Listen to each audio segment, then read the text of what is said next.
Here's my New Holland skid steer. This thing's going to be for sale probably at the end of the summer. Thing has been great. I've had it since it was a year old. It's got, I don't know, 1,050 hours or something like that. Most of the time it's spent its life indoors, parked in the garage. It's got this backhoe attachment that comes with it. Of course I have the bucket and the forks too. The backhoe's on it now because I got a couple of jobs left to do with it. It's a 1999. It's got a 67 horsepower turbo diesel in there, and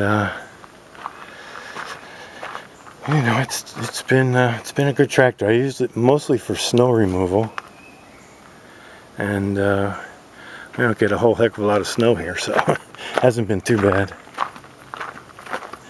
Although I have worked in the yard with it quite a bit. It earned its money, that's for sure. There's the backhoe. It's a Backhoe 11 HD.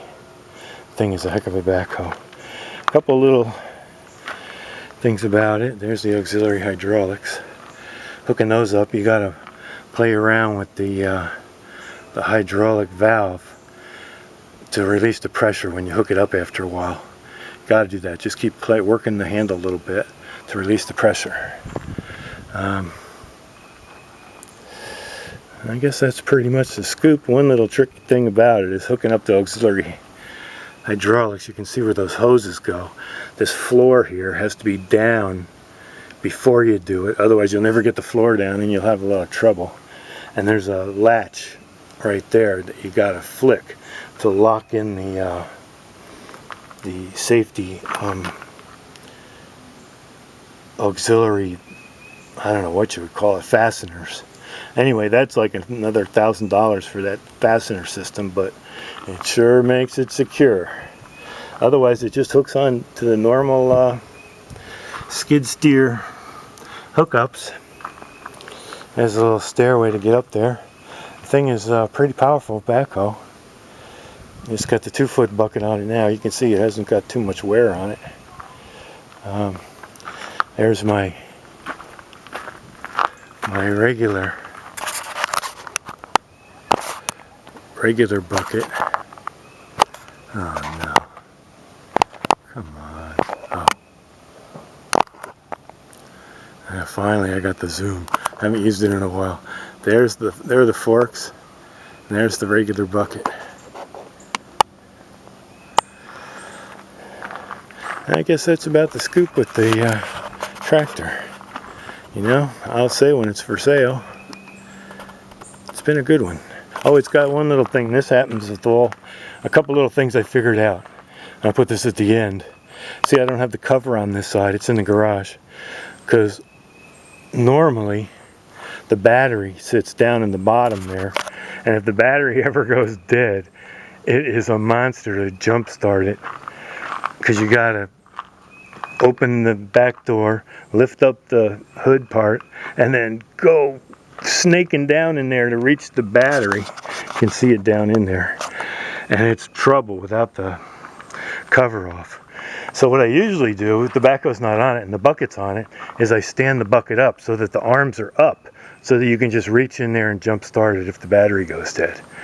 And sometimes during the winter, you want all the power you can get. Sometimes I use a jumper pack. Give it a little, the battery goes low. I don't use it that often.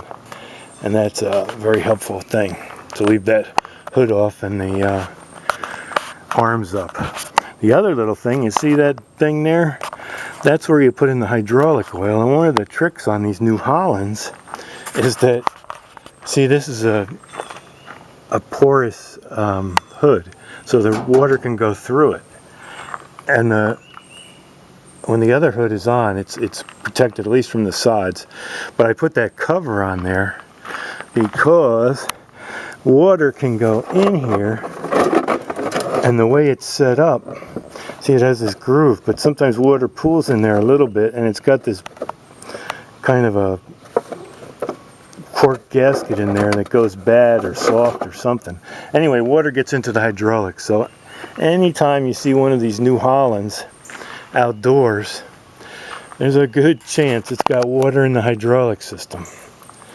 And what you do to get it out, and I've done this, and this is why I keep it in the garage most of the time, is you open the back door and there's the hydraulic oil filters right in there. You can see it just beyond the muffler there. Anyway, you just keep pumping out the oil and just keep putting in new oil, flush it out, and you got to get it out of the backhoe too. But that's just one of the things with New Hollands. A lot of people probably don't even know about it because they probably never really look in there and they open up the filter and look at the oil. Anyway, that's the scoop.